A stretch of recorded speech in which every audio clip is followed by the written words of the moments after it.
talking about how it ended up, but that would be burying the lead basketball-wise. And, you know, we got off to such a strong start. The ball was moving. We were scoring off the pass. A couple stats really jump off the stat sheet at me. 27 field goals, and we had only 8 of them assisted. And that's usually Duran's average alone. That's not nearly enough.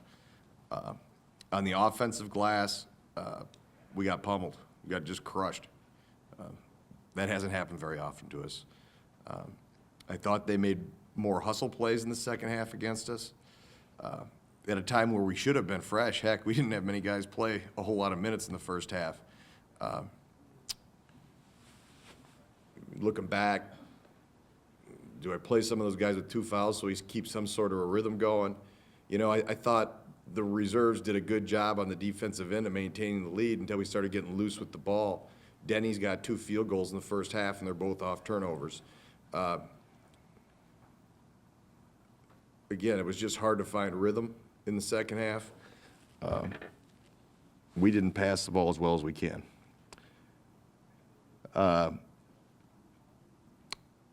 Take any questions you have? What was the discussion like with the officiating crew after that play? I'll tell you exactly the ruling and what happened, and then I'll try to refrain from doing any editorializing whatsoever. So Duran fouls the three-point shooter, tumbles into their bench. Rightfully so, their group was excited about it and trying to help their guys up, but Duran was trapped in back of there. Whenever we have a guy go down on the floor, I tell my guys to sprint toward them and help him up. The refs interpreted that as us entering their bench area, which is an automatic technical. So we got 3 guys with technical fouls for that. There were no punches thrown, and it was not a fight. It started to get a little chippy when I got down there, and guys were getting ornery and ornery with each other. And they had guys out on the floor at that point with, again, us being pretty badly outnumbered. It was explained to me that that was not a technical foul on them for each guy on the floor because no punches had been thrown and it was not deemed a fight. So the net result is they get 1 technical out of it from I believe, I don't remember the explanation as to why their guy got a technical, but they had 1 player misconduct that was on tape, and they got the 1 technical for that, and 3 of our guys got technicals for going over to help their teammate up. That's what happened.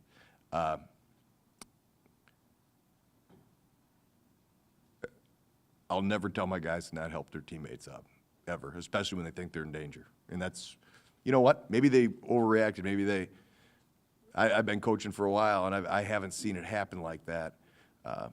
Is it wise to have three of our guys running into their bench?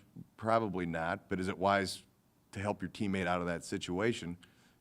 I think it is. So I don't like the rule the way it's written, that in that situation, their guys being on the court isn't a technical foul. But that doesn't mean that it wasn't correctly called, and I'll get more confirmation on that. To me, that was a situation that could have escalated things greater. Now, here's the irony of it. You got a kid like Zach Denny, he knows all of our guys. He's played with all of our guys. They text, they hang out. After the game, there was no bad blood between the coaching staffs. There was no bad blood between the players. And don't get me wrong, when that occurs, we go down 8, but then the free throws on top of that in the game. So that put the nail in the coffin. That was it. And it was an extremely frustrating way for the game, in essence, to come to an end. My technical, he called me out of the coaching box. Honestly, in my heart of hearts, I believe I did a good job of showing restraint when I was being explained what was happening there. I sensed the convo was a little bit raucous, and I didn't want the scene to get ugly. I thought I took it like a man, and I thought I didn't show him up, and I thought I didn't. And to get the 4th technical in my career on that, I thought I had his back. I thought he didn't have mine in terms of the ref. That makes me angry. But I apologize to the team because by the letter of the law, I was out of coach's box. I thought the play before where Duran went on the floor was very similar to the play that they got Duran on it, and was my displeasure. It had nothing to do with the incident before that. Was there a level of frustration there? Absolutely. But I think that takes care of all the wackiness that happened. I will certainly, if you want further clarification as to what I mean, that's fine, go ahead and ask, but I'm certainly not going to editorialize on it. In my opinion, the thing would have worked itself out without the technicals. But again, I'm not familiar with that rule. I obviously wouldn't have taught our guys to go into their bench area. I just think, boy, you're kind of leaving your guys to the wolves if every time they tumble into the bench area, people can jump up and down all around them, and yeah, that's something that maybe we have to revisit as an NABC, as an NCAA. Again, at the root of it, what caused it? 4 of my guys looking out for another guy's back. And you know what? I don't apologize for that at all. Not at all. We can talk about being close. We can talk about how we have each other's back. When it really, really mattered, they proved that they were willing to help their teammate up. And I've got to teach it a little different, obviously. I can't have this happening every time somebody goes into the bench. So I got to change what I do. The root of it, honestly, is a very positive sign that our guys care. They got each other's back. And I told the team that after, things spark a fire. We could be a little bit tougher. I wouldn't call us bullies out there. Maybe this gets us a little tougher. Did you guys lose any kind of mojo or focus that you guys had defensively in the first half? Was that simply fouls? Yeah, I think our guys played afraid to foul in the second half.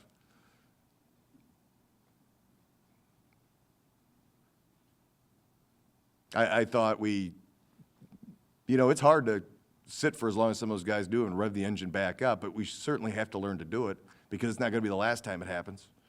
And players all over the nation have to make those adjustments. Again, the question philosophically I have to figure out from my end is, does 2 fouls automatically sit you for the rest of the half? Usually I don't do it that way, but the way the whistle was being blown in the first half, I just couldn't envision a scenario where our guys got back out there and it didn't result in a 3rd foul before the second half. That was the second MAC game out of 3 where Campbell got in foul trouble, and it seemed like you're a different team, radically different team when he's off the floor. Is that kind of? Well, I would agree with that, but I also agree that we can't be so frail that we, I'll look at the fouls on tape tonight. Against Northern Illinois, Tony made some silly fouls. He would admit that. I don't know if I can go back through and rank the level of silliness of his fouls this time. I like to do that after watching tape.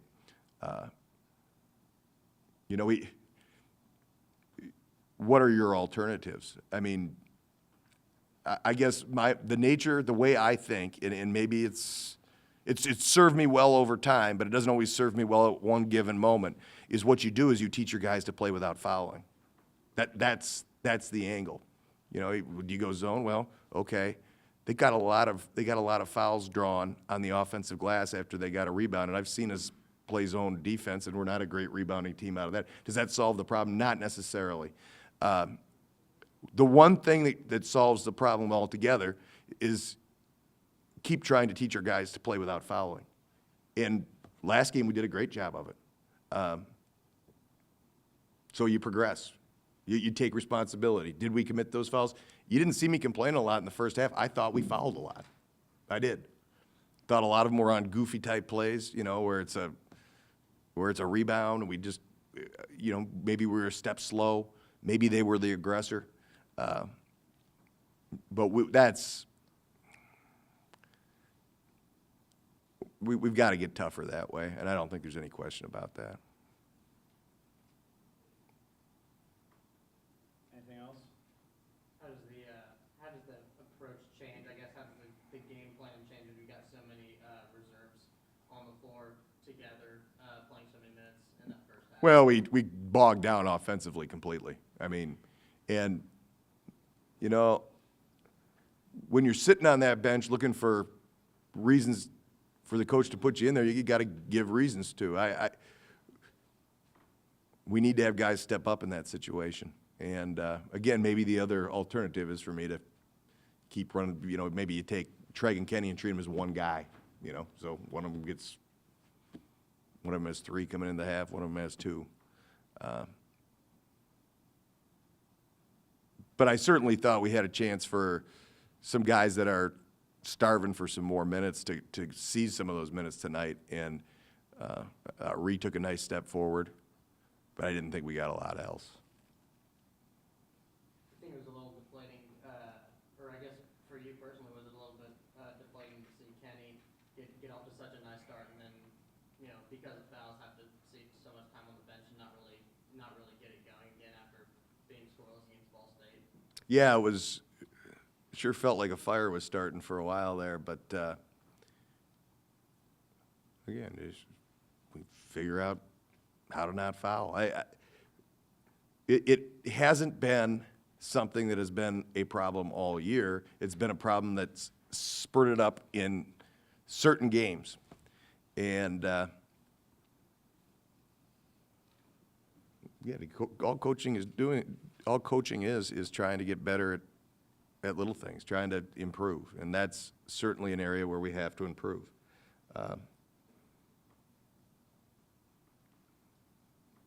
You know, we had an uncharacteristically awful night at the free throw line. We're shooting 77% from the line. We're 12 of 21 tonight. You know, you knock down 77% of those, and that stuff doesn't happen at the end, and it's a drastically different game.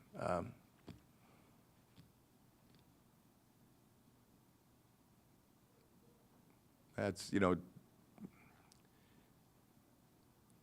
it's frustrating. It's frustrating to lose any time. It seems particularly frustrating tonight, and we have to channel that frustration into moving forward. I said before the year that I thought this team would win some games that we didn't expect, and I thought we would lose some games that we didn't expect. I've been constant on that. We are still vulnerable at times to inexperience shining through. And we get them to grow up, and we get the talent to win. We'll be all right.